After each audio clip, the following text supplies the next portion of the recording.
Black hole बहुत ही अजीब चीजें हैं। ये ब्रह्मांड के सबसे रहस्यमयी और शक्तिशाली वस्तुओं में से एक है। ये स्पेस टाइम के ऐसे इलाके होते हैं जहां ग्रेविटी इतनी तेज होती है कि कुछ भी नहीं बच सकता, लाइट भी नहीं। ये ग्रेविटेशनल फोर्स इतनी इंटेंस होती है कि ये स्पेस टाइम को भी वॉर्प कर देती है। इसीलिए ये रहस्यमयी और पावरफुल है। इनकी ताकत और रहस्य ने हमेशा से वैज्ञानिकों और आम लोगों को आकर्षित किया है। लेकिन क्या इस पावर का इस्तेमाल हो सकता है? क्या हम इस इमेंस एनर्जी को हार्नेस कर सकते हैं? सोचो, ब्लैक होल से एनर्जी निकालना। ये विचार जितना अविश्वसनीय लगता है उतना ही रोमांचक भी है।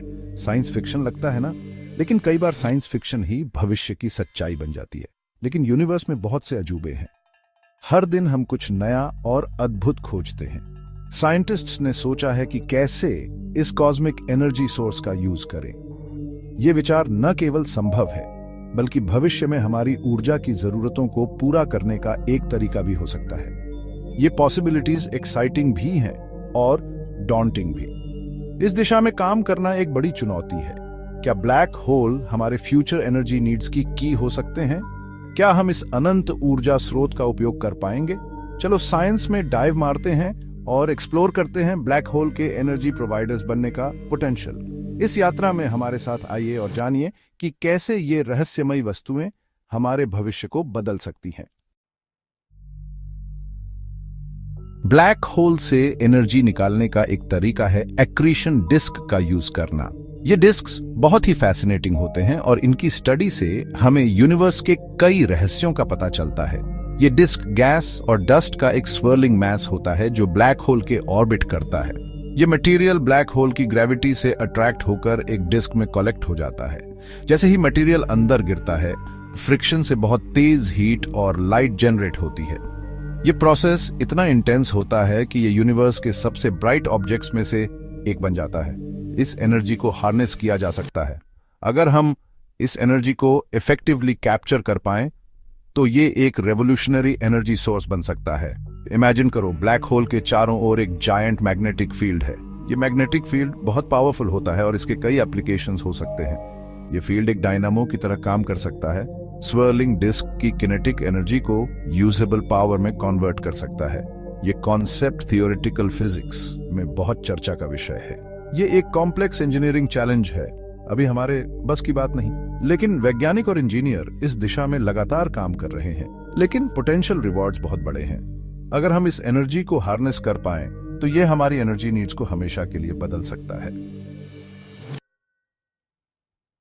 एक और इंटरेस्टिंग पॉसिबिलिटी है हॉकिंग रेडिएशन में, जो थियोरेटिकल फिजिसिस्ट स्टीवन हॉकिंग द्वारा प्रपोज्ड की गई थी।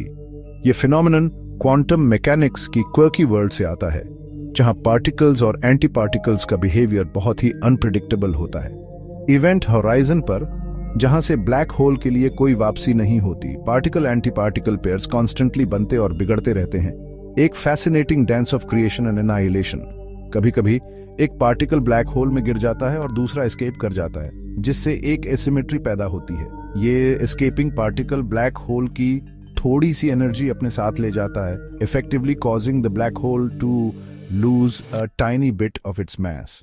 एक सिंगल पार्टिकल के लिए ये एनर्जी बहुत कम होती है, लेकिन इयॉन्स में इसका क्यूमुलेटिव इफेक्ट सिग्निफिकेंट हो सकता है, जिससे इवेंचुअली ब्लैक होल इवेपोरेट हो सकता है। इस रेडिएशन को कैप्चर करके हम एक स्टेडी, भले ही स्मॉल एनर्जी सोर्स पा सकते हैं, जो फ्यूचर स्पेस एक्सप्लोरेशन के लिए बहुत यूजफुल हो सकता है।